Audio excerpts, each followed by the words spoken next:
Running over your cord. Get you out of the way as well.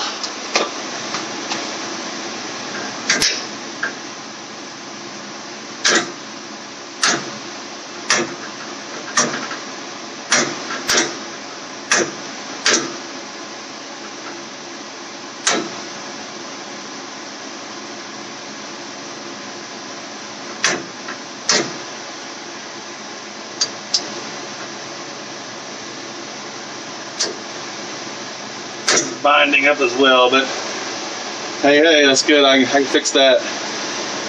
Even if I gotta make all new sleeves, I can get that fixed. Tape measure time. Hopefully you can see this because I can't see what I just pointed the camera at. So now, pin to pin, it's 26 3/8. We may be in business. I got a big black spot on my head. So, obviously, those aren't like where they need to go, because they need to go on the bottom and the whole thing's upside down. But they are off the center section to tube welds. There's going to be room to weld in there. And I'm gonna sit this baby in the car and get the U-bolts and just lightly tighten everything up. As long as my silicone bronze tack welds don't break, since they're not holding very good. All right. Of course, it's just sitting in there for now. I may have to. I don't know if I got room for the U-bolts. Yeah, I think I do. Think I do. I say I may have to plug or weld the vent hole up and move it. Drill it and re-tap it. Hopefully not.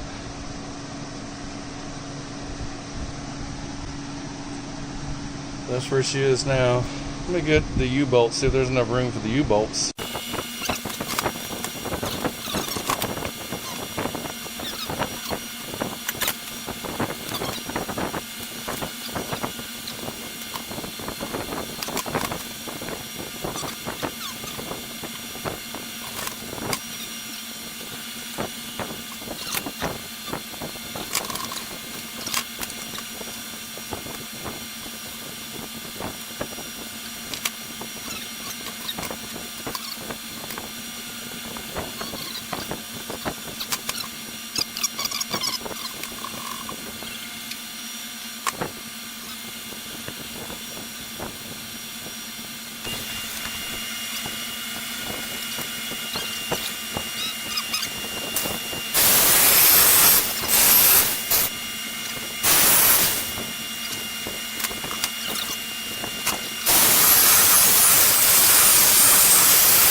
something to use as a shim.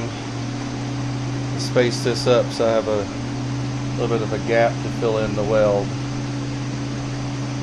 So I'm gonna look for something.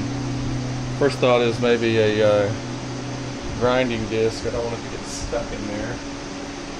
I do have a little die grinder grinding discs.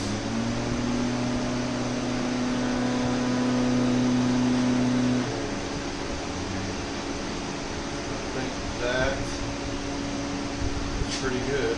That'll give me the gap I'm looking for. Okay, so I am about fed up with working on the leaf spring mounts. I've made so many videos about it. You don't even know how many hours and hours and hours I've spent working on the leaf spring, mainly the front one.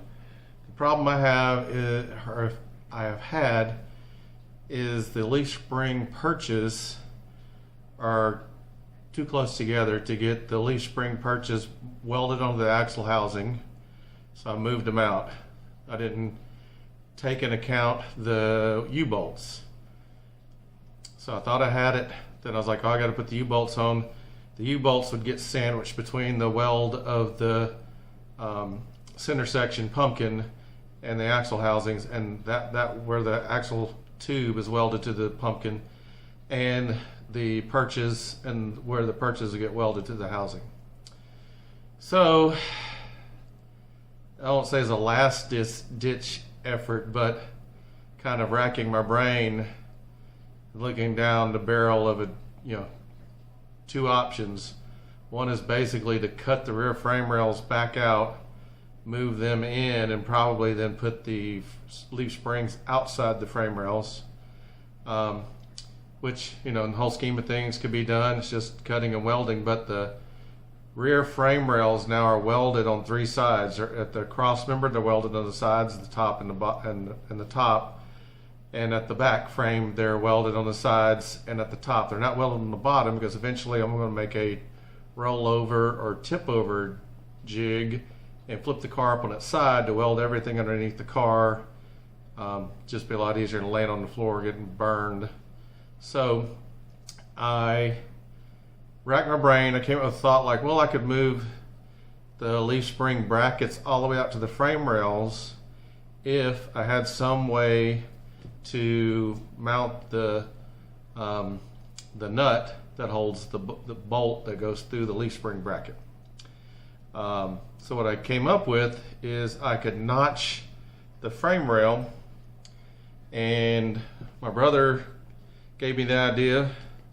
His suggestion was to, as I've got doubler plates made for the leaf spring brackets to double up the metal thickness of the bolt holes. His idea was to get a 3/8 thick or maybe even 1/2 inch thick doubler plate that is drilled and tapped for the 1/2 inch bolt that goes to the leaf spring, so never have to worry about taking the nut out. If you ever have to change the right height of the car, just unbolt it, move it to a different hole. So how to make room for that?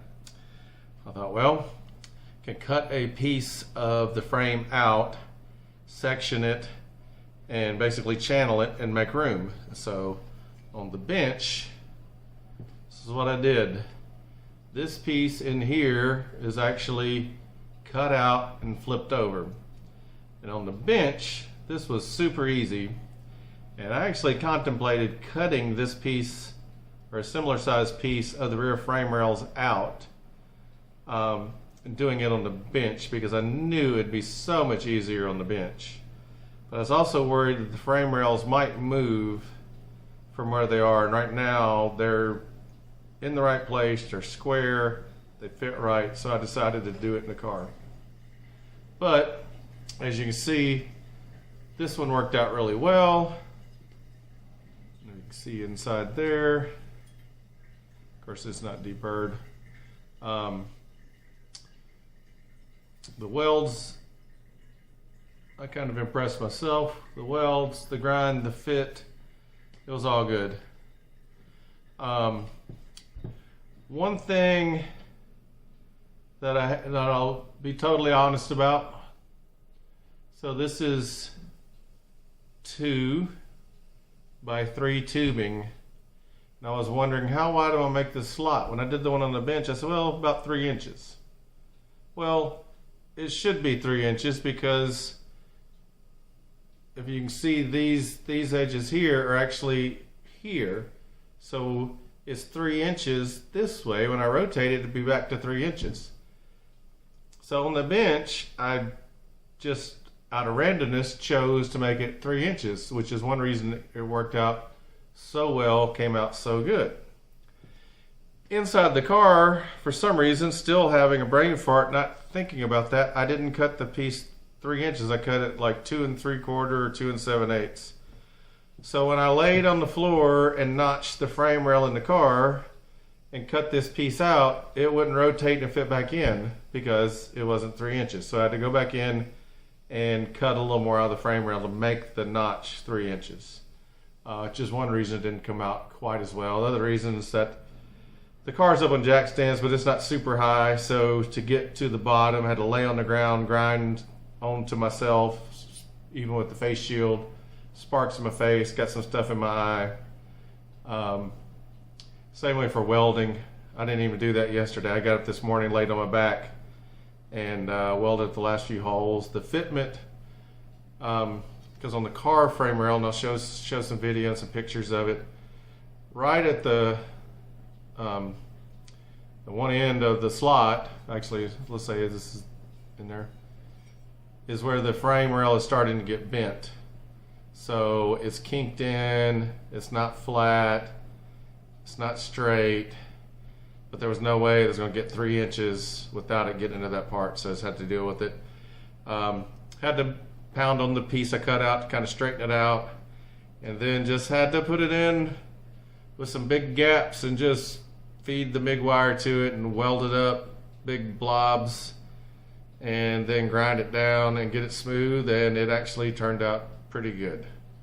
So I now have 27.5 inches pin to pin on the leaf springs, which is more than enough room. I've got some pictures and videos of what that looks like, and now I'm ready to move on to the rear slider bracket, which now, because the leaf springs are so close to the frame rail, looks like I'm going to have some kind of issue with that and may have to notch the rear frame rail, which I seriously think if I have to do this again, I will cut it out of the car and do it on the bench and weld it back in. I'll have to weld in some supports to keep the frame rail from moving.